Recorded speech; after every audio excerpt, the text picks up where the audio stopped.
Hello students, how are you? My name is Dr. Jyoti Singh and today I am going to discuss with you a very important topic from your class 9 science book, that is solution. So let's start this discussion and we will know what is a solution. हम इसमें concentration किसी solution का कैसे calculate करते हैं इसमें हम पढ़ेंगे और डिफरेंट तरीके के सोल्यूशंस क्या हो सकते हैं, एक सोल्यूशन की क्या प्रॉपर्टी होती है जिसकी के बेसिस पे हम किसी भी सोल्यूशन को हम सोल्यूशन कहें या उसका कोई और नाम हो। ठीक है, तो सबसे पहले हम ये डिस्कस करते हैं कि पिछले वीडियो में, इससे पहले के वीडियो में हमने देखा कि मिक्सचर्स होते हैं। ठीक है, तो ये जो सॉल्यूशन है ये एक टाइप का मिक्सचर ही है। ठीक है, जैसे कि तीन चीज़ें होती हैं, एक होता है एलिमेंट्स मतलब किसी भी कोई भी जो प्योर सब्सटेंस होता है, जैसे कि कॉपर है, गोल्ड है, जिंक है, आयरन है, ये सारे ऑक्सीजन है, हाइड्रोजन है, ये सारे नेचर में एलिमेंट्स हैं। ठीक है, 120 अप्रॉक्सीमेटली इस समय एलिमेंट्स हैं हमारे पास। ठीक है, तो ये एलिमेंट्स क्या होते हैं, इनके जो सब्सटेंस होते हैं उनमें सारे एटम्स एक जैसे होते हैं, इस वजह से हम उनको एलिमेंट्स कहते हैं। ठीक है, अब इन्हीं एलिमेंट से मिलके बहुत सारी चीज़ें बनती हैं, जैसे कि वाटर बना, वो हाइड्रोजन और ऑक्सीजन एलिमेंट के मिलने से उनके बीच में केमिकल रिएक्शन हुआ और ये वाटर बन गया। ठीक है, तो वाटर क्या है, वाटर एक कंपाउंड है। ठीक है, तो तीन चीज़ें हैं, जैसे बच्चे हमेशा पूछते हैं कि एक होता है एलिमेंट। ठीक है, तो एलिमेंट क्या है, कंपाउंड क्या है और जो है ये मिक्सचर्स क्या है। तो एलिमेंट है वो हमारा है प्योर फॉर्म। ठीक है, एलिमेंट, और जो कंपाउंड है जिसको हम कह रहे हैं कंपाउंड, वो एलिमेंट से मिल करके बनता है। ठीक है, तो जैसे कि कंपाउंड का एग्जांपल वाटर है। ठीक है, और NH3 अमोनिया। ठीक है, और जितनी भी चीज़ें हम अगल बगल अपने आसपास देखते हैं ज़्यादातर जो चीज़ें कंपाउंड है। ठीक है, यानी एक जैसे शुगर है हमारा ग्लूकोज मॉलिक्यूल, ठीक है, वो भी एक तरीके का कंपाउंड है।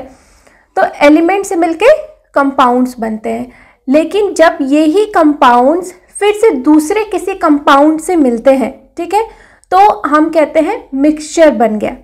ठीक है, हम कहते हैं मिक्सचर बन गया। इसका और अगर अच्छे से समझना है आपको तो जैसे समझिए, जैसे आप ABCD लिखते हैं, ABCD, तो ये ABCD जो है एक तरीके से ये क्या है, ये एलिमेंट्स है। ठीक है, ABCD आपके एलिमेंट्स है, और इस ABCD से क्या बना आपका वर्ड, जैसे एंड बना। ठीक है, एंड बना, गो बना, होम बना। ठीक है, ये सारे क्या है, वर्ड्स। तो ये वर्ड्स क्या है, एक तरीके से ये वर्ड्स कंपाउंड्स है। ठीक है, और इन वर्ड से मिलके एक सेंटेंस बनता है। ठीक है, तो सेंटेंस क्या है, एक तरीके का मिक्सचर है। तो आप इस तरीके से याद कर सकते हो, कंफ्यूज होने की ज़रूरत नहीं है। ठीक है, तो ये मिक्सचर्स है। तो अब हम इस चैप्टर में जो पढ़ने जा रहे हैं वो टाइप्स ऑफ मिक्सचर्स पढ़ने जा रहे हैं, डिफरेंट प्रॉपर्टी के बेसिस पे, डिफरेंट कैरेक्टरिस्टिक्स के बेसिस पे मिक्सचर्स के भी डिफरेंट टाइप्स हैं। ब्रॉडली इससे पहले के वीडियो में हमने देखा कि मिक्सचर्स दो टाइप के होते हैं, एक होमोजेनियस मिक्सचर और एक हेट्रोजेनियस मिक्सचर। होमोजेनियस मिक्सचर मतलब जिस मिक्सचर में हर एक पॉइंट पे एक जैसा डिस्ट्रीब्यूशन हो पार्टिकल्स का, उसको हम कहते हैं होमोजेनियस मिक्सचर। होमोजेनियस मिक्सचर का एग्जांपल क्या है, जैसे कि हमने पानी में नमक घोल दिया। ठीक है, salt dissolve in water, it is a homogeneous mixture. आप हर जगह पिएंगे, हर एक सिप का स्वाद एकदम एक बराबर होगा, एक तरीके से ये होमोजेनियस मिक्सचर है। और हेट्रोजेनियस मिक्सचर मतलब जिसमें कि किसी भी चीज़ का डिस्ट्रीब्यूशन एक जैसा नहीं हो। ठीक है, जैसे कि हम हेट्रोजेनियस मिक्सचर में हम देखते हैं कि जैसे कि मिल्क है, मिल्क में हर जगह फैट्स मॉलिक्यूल एक बराबर नहीं होते, प्रोटीन का कहीं कंसंट्रेशन ज़्यादा होता है, तो मिल्क के हर ड्रॉप में एक बराबर हर चीज़ नहीं रहती है। प्रोटीन जो मिल्क होता है वो प्रोटीन, फैट और शुगर्स, इनसे मिलकर के वाटर, इन सब से मिलके बनता है। तो हर एक बूंद में एक जैसा अमाउंट ऑफ फैट आए ये ज़रूरी नहीं है। तो जो सोल्यूशन होता है वो हेट्रोजीनियस होता है, होमोजीनियस नहीं होता है। ठीक है, अब ये तो ब्रॉड क्लासिफिकेशन हो गया कि होमोजीनियस मिक्सचर हो सकते हैं, हेट्रोजीनियस मिक्सचर होते हैं। ठीक है, लेकिन इसके अलावा भी हम मिक्सचर को और डिफरेंट तरीकों से भी क्लासीफाई कर सकते हैं। ठीक है, कि ऑन द बेसिस ऑफ, जैसे मिक्सचर हम कह रहे हैं कि दो कंपाउंड से मिलके बनता है। ठीक है, तो ये कंपाउंड्स जो दो कंपाउंड्स है या दो से अधिक कंपाउंड्स है जिनसे मिलकर ये मिक्सचर बना है, उनका स्टेट क्या है, जैसे कि कोई सॉलिड हो सकता है, कोई लिक्विड हो सकता है, कोई गैसेस हो सकता है, तीन स्टेट्स होती हैं। ठीक है, तो दो चीज़ें होती हैं, एक होता है सोल्यूट और एक होता है सॉल्वेंट। मतलब जैसे कि पानी और नमक है तो जो नमक है जिसको हम घोल रहे हैं वो है सोल्यूट, और सॉल्यूशन क्या है, जो कि वाटर है वो एक तरीके का सॉल्वेंट है, ठीक है। तो सोल्यूट और सॉल्वेंट का रिलेशन होता है, दोनों से मिलकर के सॉल्यूशन बनता है। तो सोल्यूट जो कम अमाउंट में है और सॉल्वेंट जो कि ज़्यादा अमाउंट में है। तो सोल्यूट और सॉल्वेंट के डिफरेंट जो स्टेट ऑफ मैटर हो सकता है, जैसे कभी सोल्यूट सॉलिड हो गया, कभी सॉल्वेंट सॉलिड हो गया, कभी सोल्यूट गैस हो गया, कभी सॉल्वेंट गैस हो गया। तो इनके बेसिस पे और होमोजीनिसिटी और हेटेरोजीनिसिटी के बेसिस पे हम और भी तरीके से मिक्सचर्स को क्लासिफाई कर सकते हैं, ठीक है।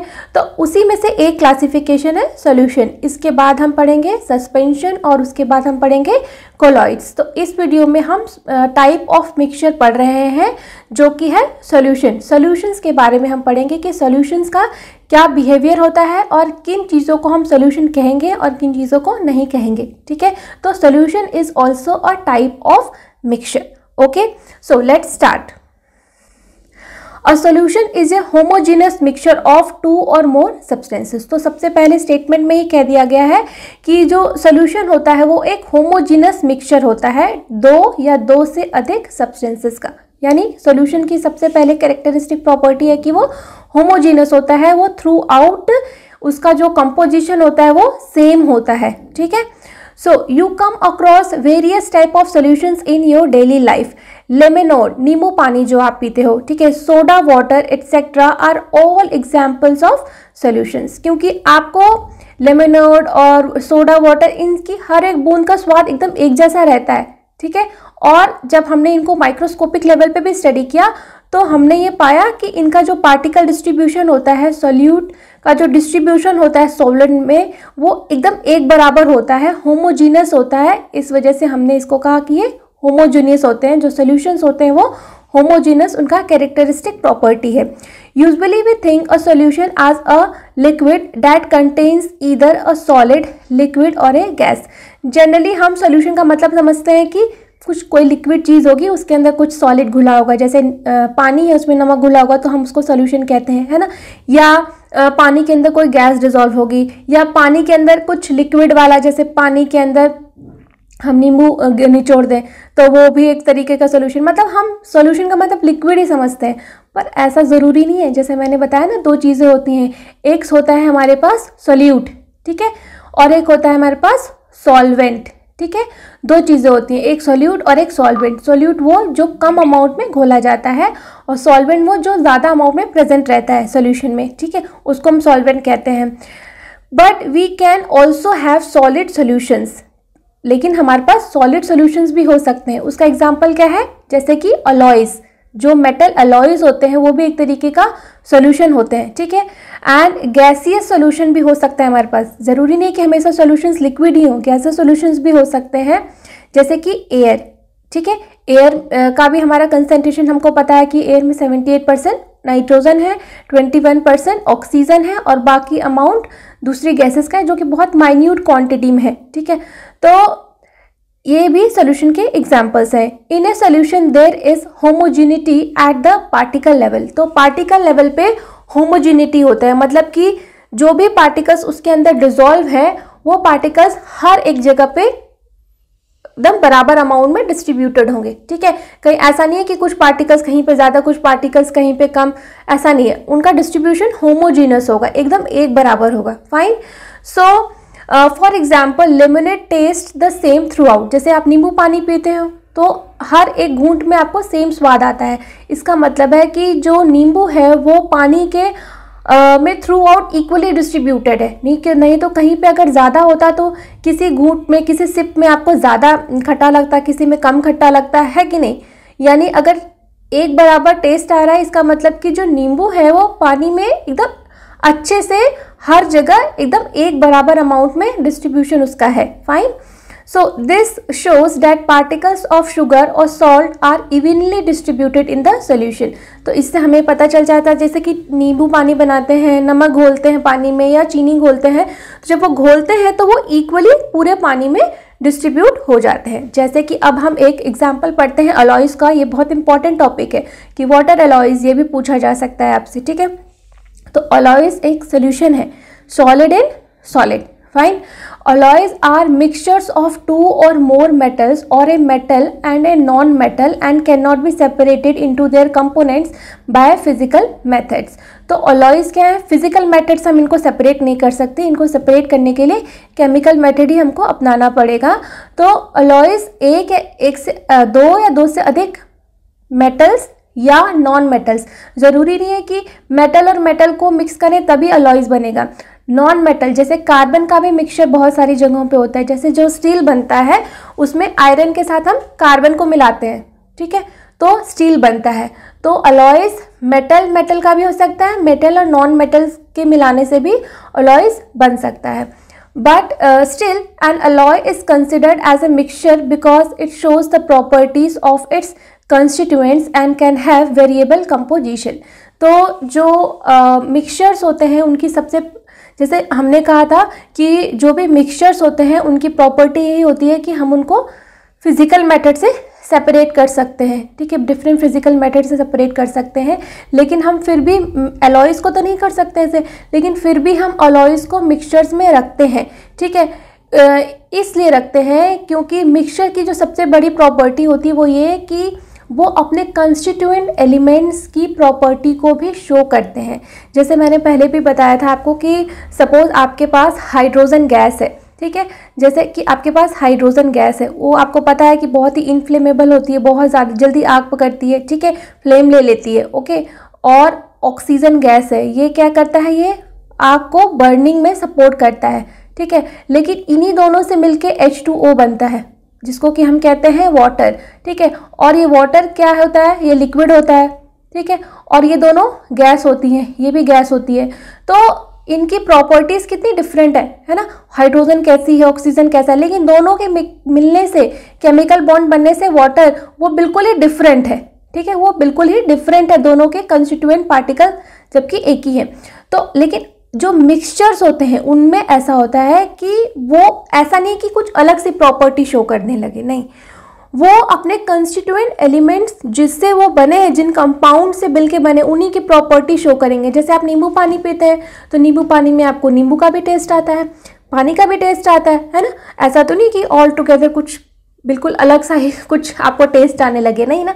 तो अलॉयज़ में भी भले ही हम अलॉयज़ को फिजिकल मैटर से सेपरेट नहीं कर सकते, लेकिन फिर भी हम उनको मिक्सचर्स कहते हैं क्योंकि वो अपने कंस्टिट्यूएंट जो एलिमेंट है उन्हीं की प्रॉपर्टीज़ को शो करता है. जैसे कि फॉर एग्जांपल ब्रास, ये भी बहुत इंपॉर्टेंट एग्जांपल है. Brass is a mixture of approximately 30% zinc and 70% copper.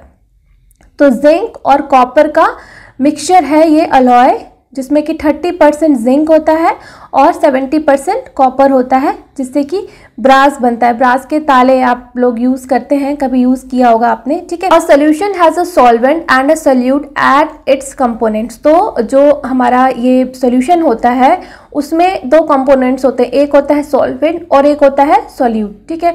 तो जो ज़्यादा अमाउंट में होगा वो हमारा सॉल्वेंट की तरह बिहेव करेगा, और जो कम अमाउंट में होगा, जैसे मिक्सचर हम कह रहे हैं ना, दो चीज़ों का मिक्सचर है, A+B का मिक्सचर है, ठीक है. तो जो ज़्यादा क्वांटिटी में होगा, जैसे ये ज़्यादा है तो ये सॉल्वेंट होगा, ठीक है, और ये सोल्यूट होगा, ठीक है. तो दो चीज़ों से मिलके बनता है, तो एक सोल्यूट होता है उसमें से और एक सॉल्वेंट होता है, ठीक है.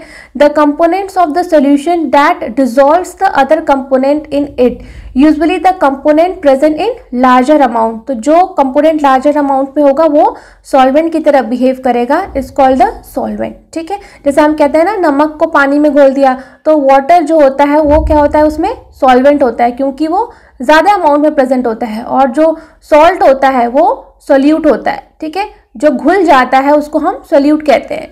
लेकिन हम और भी एग्जांपल्स जब अभी आप देखोगे तो कंक्लूजन यही होगा कि जो ज़्यादा अमाउंट में होगा वो सॉल्वेंट होता है, ठीक है. The component of a solution that dissolve in the solvent usually present in laser quantity is called a solute. तो आई होप कि आपको सोल्यूट और सॉल्वेंट का कॉन्सेप्ट अच्छे से क्लियर हो गया होगा. और अब हम इससे रिलेटेड कुछ एग्जाम्पल्स भी देख लेते हैं.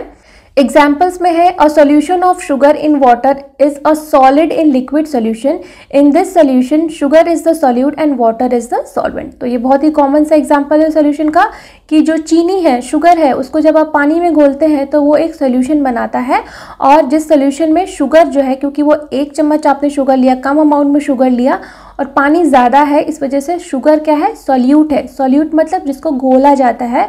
Sugar is a solute and water is a solvent. हम लोग जनरली कहते भी ना, water is a universal solvent, water is a good solvent. Water सब कुछ अपने अंदर घोल जाता था, चीज़ों में जो इनऑर्गेनिक रहती है उन सबको अपने अंदर घोल लेता है, ठीक है। सो solution of iodine in alcohol known as tincture of iodine has iodine solid as a solute and alcohol liquid as a solvent। तो tincture of iodine, जैसे कभी आपको चोट लग जाती है तो पिक्चरों में देखा होगा आपने कि हीरो जो है ऐसे यहाँ पे पट्टी बांध के आता है और उसके यहाँ पे जो है खूब ऐसे रेड टाइप का, ब्राउन टाइप का लगा रहता है पट्टी के ऊपर, बैंडेज के ऊपर, है ना। तो टिंक्चर ऑफ आयोडीन लगाते हैं, वो एंटीसेप्टिक होता है, ठीक है। तो वो क्या होता है, वो भी सोल्यूशन होता है, दैट इज जो अल्कोहल होता है उसमें आयोडीन को डिसॉल्व किया जाता है, तो वो भी एक तरीके का सोल्यूशन है। Fine. So aerated drinks like soda water, अब आपने सोडा जैसे कोको कोला, पेप्सी, ये सब ड्रिंक्स पीते हैं ना, तो soda water etcetera are gas in liquid solution. तो जब आप ढक्कन खोलते हो तो खूब सारी बबल्स निकलती हैं, खूब आवाज़ निकलती है, लगता है गैस निकल रही है ना, वो CO2 कार्बोनेटेड गैसेस होती हैं। CO2 होता है उसके अंदर, वो लिक्विड के अंदर, तो उसको हाई प्रेशर पे करके वो गैसेस को उन लिक्विड्स में डिसॉल्व कर दिया जाता है ताकि एक बबलिंग इफेक्ट वो प्रोड्यूस करे, ठीक है। सो these contain carbon dioxide gas as solute and water liquid as solvent। तो उसमें गैस सॉल्यूट की तरह बिहेव कर रही है, जैसे हम नमक को करते हैं ना, वैसे ही गैस को, CO2 गैस को वाटर के अंदर डिसॉल्व कर दिया गया है और वहाँ पे gases are solute and water liquid is a solvent. Fine. So air is a mixture of gas in air. जो एयर है वो भी एक तरीके का सॉल्यूशन है, वो भी एग्जाम्पल है सॉल्यूशन का। वो कैसे है, गैस इन अ गैस, जैसे कि air is a homogeneous mixture of A number of gases.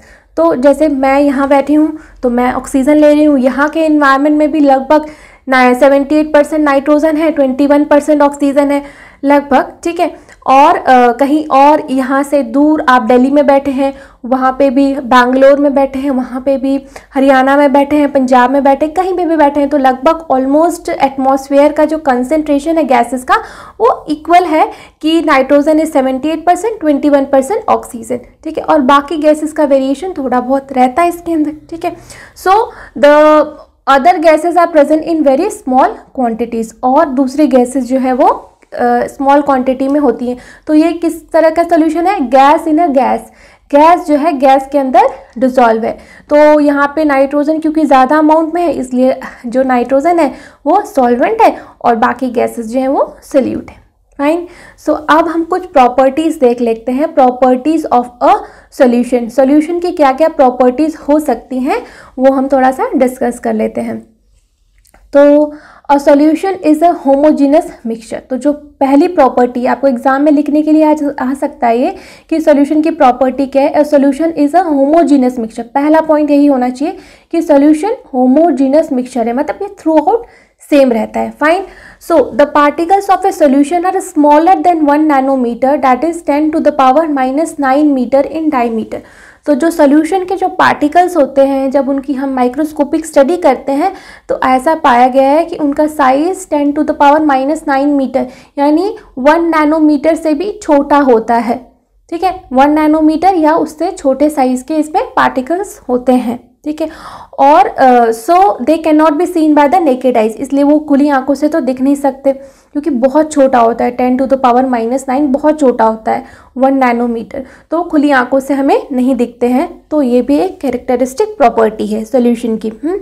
Because of very small particle size, they do not scatter a beam of light passing through the solution, so the path of light is not visible in a solution। तो ये एक effect होता है, जैसे इसको कहते हैं Tyndall effect, इसको भी मैं डिस्कस करूँगी वीडियो में, आप देख सकते हैं, ठीक है। तो टिंडल इफेक्ट क्या होता है कि जब हम किसी भी सॉल्यूशन से जब लाइट को गुजारते हैं, जैसे प्लेन वाटर ले लीजिए, उसमें से जब आप लाइट को गुजारेंगे तो लाइट का पाथ आपको दिखेगा नहीं, ठीक है, लाइट आपको कुछ भी दिखेगा नहीं, लाइट का पाथ नहीं दिखेगा। तो वो क्योंकि उसमें कोई भी पार्टिकल उसको स्कैटर करने के लिए नहीं है। जैसे मैंने आपको लाइट चैप्टर में पढ़ाया था, क्लास 8 में भी पढ़ा होगा कि कोई भी चीज़ हमको दिखाई क्यों देती है ना, कोई भी चीज़ क्यों, क्योंकि या तो उसके अंदर से खुद रोशनी निकल रही हो तो वो हमको दिखाई देगी, या सूरज की रोशनी उस पर पड़ रही हो और वो रोशनी टकरा के रिफ्लेक्ट बैक होके हमारी आंखों में पड़ेगी, तभी वो हमको चीज़ दिखाई देगी। अगर रोशनी उसके ऊपर नहीं पड़ेगी तो वो हमको चीज़ नहीं दिखाई देगी। जैसे लाइट कट जाती है तो आपके पास आंखें रहती हैं फिर भी आपको कुछ नहीं दिखाई देता, लेकिन जैसे ही लाइट जलती है, लाइट, ट्यूबलाइट की रोशनी घर में रखे हुए सारे टेबल, चेयर, प्रिंटर सबके ऊपर पड़ती है, तो वो लाइट उन सब चीज़ों से टकरा के रिफ्लेक्ट बैक होके आपकी आंखों में आती है, तो चीज़ वो आपको दिखाई देने लगती है। वैसे ही जब हम प्लेन वाटर लेते हैं तो उसके अंदर कुछ भी डिजॉल्व नहीं है, तो लाइट को रिफ्लेक्ट बैक कोई नहीं करेगा, तो लाइट उसमें से सीधे पास हो जाएगी, ठीक है, आपको उसका पाथ नहीं दिखेगा। लेकिन अगर उसके अंदर कुछ पार्टिकल्स हों, बड़े बड़े पार्टिकल्स हों, तो वो फिर जब लाइट उसके अंदर से गुजारेंगे टॉर्च के थ्रू, तो वो पार्टिकल्स लाइट से टकराएंगे और लाइट का जो डायरेक्शन उसको चेंज कर देंगे, उसको रिफ्लेक्ट बैक करेंगे, तो फिर वो आपकी आंखों में पड़ेगा, तो आपको लाइट का पाथ जाते हुए दिखेगा। इसी को कहते हैं हम टिंडल इफेक्ट, ठीक है। तो जो सॉल्यूशंस होते हैं, क्योंकि उनके पार्टिकल्स बहुत छोटे होते हैं, 10⁻⁹ मीटर या 1 नैनोमीटर से भी छोटे होते हैं, तो इतने छोटे पार्टिकल्स टिंडल इफेक्ट शो नहीं करते हैं, ठीक है। तो the solutions do not show Tyndall effect, आप इसको भी कह सकते हैं, ठीक है। तो इसीलिए लिखा गया है the path of the light is not visible in a solution, ये प्लेन की तरह बिहेव करते हैं, फाइन। और जो लास्ट पॉइंट है वो the solute particles can not be separated from the mixture by the process of filtration. Filtration की प्रोसेस से हम सॉल्यूशन में से सोल्यूट को नहीं अलग कर सकते हैं, ठीक है। The solute particles do not settle down when left undisturb, that is a solution is a stable solution. तो जो सोल्यूशन होता है वो काफ़ी स्टेबल होता है, मतलब ऐसा नहीं है कि हमने उसको 10 मिनट, आधे घंटे, 2 दिन, 4 दिन के लिए छोड़ दिया तो सोल्यूट अलग हो जाएगा, सॉल्वेंट अलग हो जाएगा, ऐसा नहीं होगा। ये जो सिस्टम बनाया हमने सोल्यूशन, ये काफ़ी स्टेबल होता है, वो उसके अंदर घुला घुला सा रहता है और सेटल नहीं होता। जैसे हमने आटे को जब हम घोलते हैं या मिट्टी को पानी में घोलते हैं तो थोड़ी देर के बाद मिट्टी सेटल हो जाती है ना, पानी से अलग हो जाती है, तो लेकिन ऐसा सॉल्यूशन में नहीं होता है, ठीक है। और सॉल्यूशन को सिंपल मेथड ऑफ सेपरेशन जैसे कि फिल्ट्रेशन, इससे आप नहीं अलग कर सकते हो, ठीक है। तो बाकी दूसरे मेथड से उनसे अलग कर सकते हो, लेकिन सिंपल मेथड ऑफ फिल्ट्रेशन से आप इसको अलग नहीं कर सकते हो, ठीक है। अब हम देखते हैं एक बहुत ही इम्पॉर्टेंट टॉपिक, आपकी एग्जामिनेशन पॉइंट ऑफ व्यू से भी बहुत इंपॉर्टेंट है और आगे भी जब आप बड़ी क्लासेस में जाओगे तो ये बहुत ही इंपॉर्टेंट टॉपिक है और आपको अभी से इसका कॉन्सेप्ट बिल्कुल क्लियर होना चाहिए कि concentration of a solution. Even बच्चे रिसर्च भी करने लगते हैं तो उसमें भी बहुत ब्लेंडर्स करते हैं, इस वजह से ये टॉपिक बहुत अच्छे से समझिएगा। इन activity 2.2 we observed that group A and B obtain different shades of solutions. So we understand that in a solution the relative proportion of the solute and solvent can be varied depending upon the amount of solute present in solution. It can be called a dilute, concentrated or saturated solution. तो जैसे हमने अभी activity किया था, इससे पहले की video में हमने देखा था कि एक ग्रुप ने जो वाटर का सोल्यूशन लिया था 50 ml, उसमें 1 चम्मच आपने कॉपर सल्फेट डिसॉल्व किया और ग्रुप बी ने 2 चम्मच कॉपर सल्फेट डिसॉल्व किया। तो जो ग्रुप बी है वो भी होमोजेनस सोल्यूशन बना और जो ग्रुप ए है उसका भी होमोजेनस सोल्यूशन बना, लेकिन ग्रुप ए में क्योंकि हमने 1 चम्मच कॉपर सल्फेट डाला तो वो डाइल्यूट है, कंसनट्रेटेड नहीं है, और ग्रुप बी जो है उसका कंसनट्रेटेड सोल्यूशन बना है। तो वही चीज़ है कि सोल्यूशन कैन बी डाइल्यूट, ठीक है, can be called dilute, dilute मतलब हल्का, ठीक है, कंसनट्रेटेड मतलब भरा भरा, जैसे 2 चम्मच डाल दिया उससे गाढ़ा बना, और सैचुरेटेड, सैचुरेटेड वो पॉइंट होता है जब उससे ज़्यादा आप उसमें डिज़ोल्व ही नहीं कर सकते हो। जैसे कि मैं जो है चीनी ले लिया मैंने और पानी ले लिया ग्लास का, उसमें चीनी डाले जा रही हूँ, 2 चम्मच डाला, 3 चम्मच डाला, घोले जा रही हूँ, घुल गया, 4था चम्मच डाला, घुल गया, 5वां डाल रही हूँ, अब घुल ही नहीं रहा है, सैचुरेट हो गया है वो। अब उससे ज़्यादा वो, अब उसकी जो क्षमता है चीनी को घोलने की, अब वो ख़त्म हो रही है। अब 4 चम्मच ही उसकी क्षमता थी, अब वो ज़्यादा उससे नहीं घोल सकता है, अब वो सैचुरेट हो गया। हम उसको उस पॉइंट पे क्या कहेंगे, वो सॉल्यूशन सैचुरेट हो गया है। ठीक है। So in activity 2.2 the solutions obtained by group A is dilute. Dilute मतलब एक रिलेटिव टर्म है कि उससे ज़्यादा ये कंसेंट्रेटेड है या उससे ज़्यादा ये डाइल्यूट है। डाइल्यूट मतलब हल्का है, ठीक है, कम, उसमें कंसेंट्रेशन कम है क्योंकि एक ही चम्मच डाला है हमने, ठीक है, डाइल्यूट है। As compare to the that obtained by group B, तो उसके कम, मैंने कहा कंसेंट्रेटेड है या डाइल्यूट है, ये एक रिलेटिव टर्म है। ठीक है, जैसे कि मेरे नंबर तुमसे कम आए, भाई कितने कम आए, फेल तो नहीं हो गए ना। तो ये जैसे मार्क्स भी एक रिलेटिव है, वैसे ही ये कंसंट्रेशन भी एक तरीके से रिलेटिव है। तो एक एक्टिविटी देख लेते हैं हम लोग, एक्टिविटी 2.3। ठीक है। So take approximately 50 ml of water each in 2 separate beakers. तो बीकर्स ले लीजिए, उन दोनों में 50-50 ml पानी ले लीजिए। ठीक है। So add salt in one beaker and sugar or barium chloride in the second beaker with continuous stirring। तो एक बीकर में आपके पास जो है, मैं वही बताऊंगी, बैरियम क्लोराइड नहीं बताऊंगी। एक बीकर में आप चम्मच वो नमक ले लीजिए और एक बीकर में आप शुगर ले लीजिए और उनको कंटिन्यूस हिलाते रहिए। ठीक है, और खूब उसमें डालते जाइए। नमक डाला, फिर हिलाते गए, फिर 2 चम्मच डाला, 3 चम्मच डाला, तब तक उसमें नमक डालते जाइए या चीनी डालते जाइए जब तक कि अब वो घुलना बंद ना हो जाए। अब 5 चम्मच चीनी डाल दिया, छठा डाल रहा हूँ, अब वो घुल ही नहीं रहा है, हिला रहा हूँ लेकिन घुल नहीं रहा है। नमक डाल दिया 8 चम्मच, अब 9वां चम्मच जो है ये घुल नहीं रहा है, बस हो गया, अब घुल ही नहीं रहा है, मैं कितना इसको हिला रहा हूँ। ठीक है। सो कंटिन्यूस स्टीयरिंग मतलब लगातार हिलाते रहिए। When no more solute can be dissolved, heat the contents of the beaker to raise the temperature by 5 degree Celsius. तो जब आपका घुलना बंद हो जाए, ठीक है, तो क्या करिए, उस वाटर को गर्म कर दीजिए 5 डिग्री से। ठीक है। Start adding the solute again. तो जब इससे ये मतलब कहने का ये मतलब है कि जब भी हम किसी सॉल्वेंट में कोई सॉल्यूट डिसॉल्व करते हैं तो उसकी एक कैपेसिटी होती है, उससे ज़्यादा वो डिसॉल्व नहीं कर सकता, तो हम उसको कहेंगे सैचुरेटेड हो गया। ठीक है। बट ये जो कंडीशन है सैचुरेट होने की, ये टेम्परेचर स्पेसिफिक है। जैसे रूम टेम्परेचर पे पानी में हम शुगर डाल रहे हैं, तो रूम टेम्परेचर पे 5 चम्मच चीनी हम 50 ml वाटर में घोल सकते हैं, लेकिन जब छठा चम्मच चीनी डालेंगे तो उस पर नहीं घुलेगा रूम टेम्परेचर पे। ठीक है। लेकिन जैसे ही हम बीकर का टेम्परेचर 5 डिग्री से बढ़ा देंगे तो वो छठा चम्मच भी हम घोल लेंगे। तो यानी कि ये जो सैचुरेशन पॉइंट है, इट इज़ टेम्परेचर डिपेंडेंट। जैसे जैसे टेम्परेचर बढ़ेगा उसकी जो होल्डिंग कैपेसिटी है, सॉल्वेंट की सॉल्यूट को होल्ड करने की जो कैपेसिटी है वो भी बढ़ जाएगी, और कम टेम्परेचर पे उसकी कैपेसिटी घट जाएगी। ठीक है। इसी वजह से आपने देखा होगा कि जो हनी होता है, ठीक है, हनी आपने देखा होगा कि सर्दियों में उसमें क्रिस्टल्स हो जाते हैं, जम जाते हैं क्रिस्टल्स। ठीक है। तो वो इसी वजह से होता है कि गर्मियों में तो हनी में क्रिस्टल्स नहीं बनते हैं, एकदम थ्रू आउट सेम दिखता है, होमोजेनस टाइप का। ठीक है। लेकिन सर्दियों में नीचे आपको लगता है कि शुगर के क्रिस्टल्स बन गए हनी में। क्यों? क्योंकि सर्दियों में टेम्परेचर कम हो जाता है, तो जो सॉल्वेंट है उसको सोल्यूट को होल्ड करने की कैपेसिटी कम हो जाती है, इस वजह से उसके क्रिस्टल्स हमें बने हुए दिखाई देते हैं। ठीक है। Is the amount of salt and sugar और barium chloride that can be dissolve in water at a given temperature the same. तो क्या एक गिवन टेम्परेचर पे शुगर और या सॉल्ट का जो अमाउंट है वो सेम था?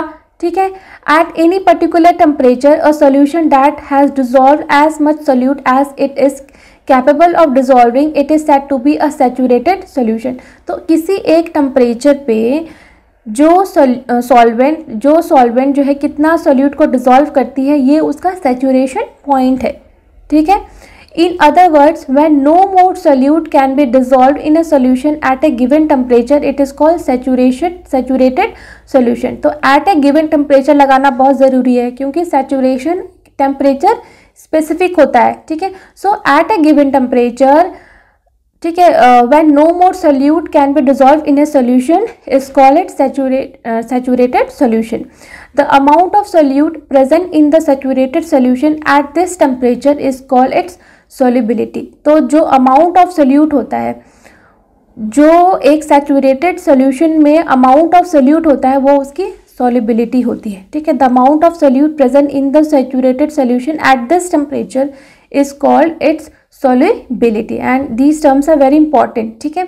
So if the amount of a solute contained in a solution is less than the saturation level, it is called unsaturated solution। तो अगर सैचुरेट नहीं हुआ है, जैसे कि हम चीनी घोले जा रहे हैं पानी में और वो घुलते जा रही है, तो वो अभी अनसैचुरेटेड है, वो सैचुरेटेड नहीं है, मतलब उसमें हम और चीनी घोल सकते हैं, तो हम उसको कहेंगे वो अभी अनसैचुरेटेड है, ठीक है।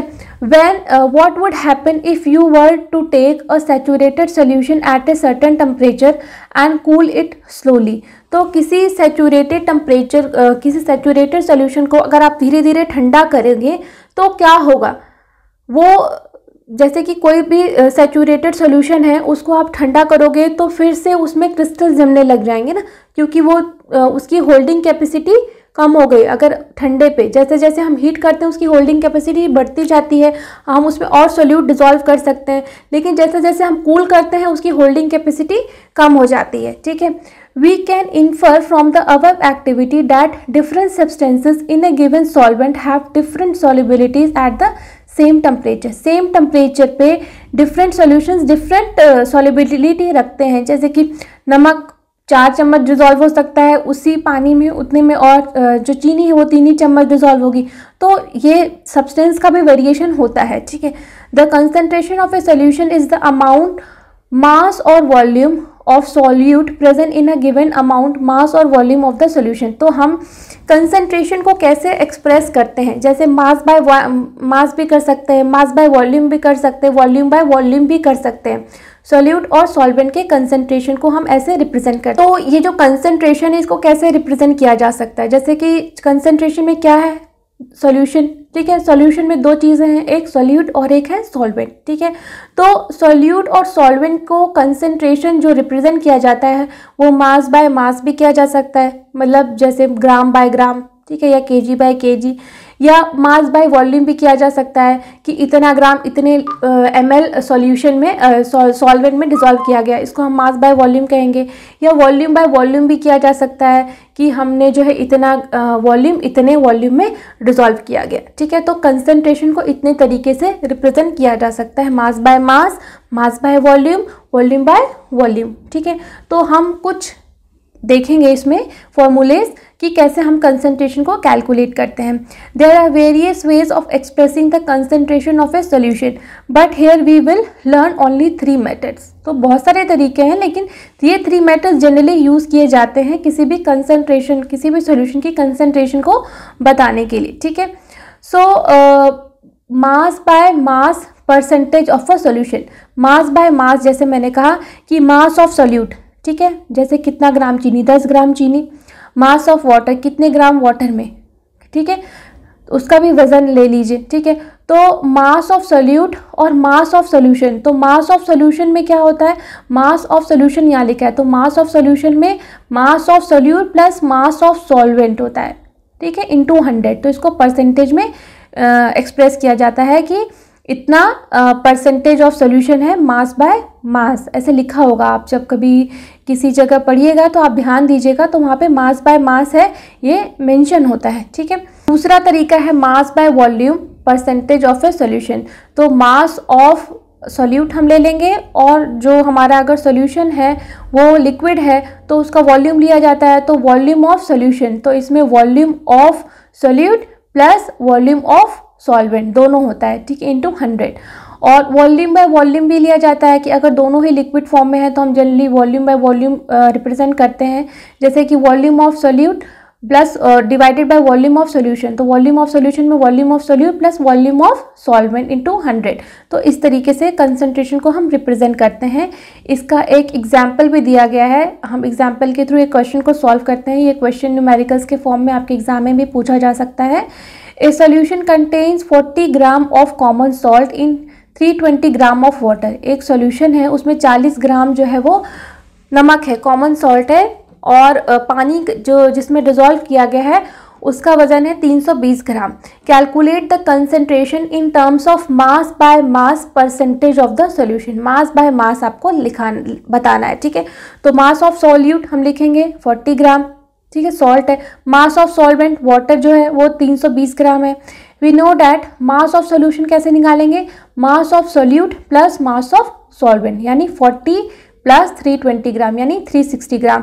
अब हम अपना फॉर्मूला लगा देंगे, mass percentage of solution is equal to mass of solute upon mass of solution into 100, यानी 40/360 इंटू 100 टू गिव अस 11.11%। ठीक है, तो इस तरीके से हम रिप्रेजेंट करते हैं। जैसे आप कहीं भी जाइएगा तो आप ध्यान से देखिएगा तो वहाँ पे जब भी कंसंट्रेशन मेंशन होती है उसमें लिखा रहता है मास by mass, mass by volume या वॉल्यूम बाय वॉल्यूम। ठीक है, आई होप कि आपको ये टॉपिक सॉल्यूशंस का अच्छे से समझ में आया होगा। And still if you have any doubts then you can write in the comment section, I will surely reply. Thank you.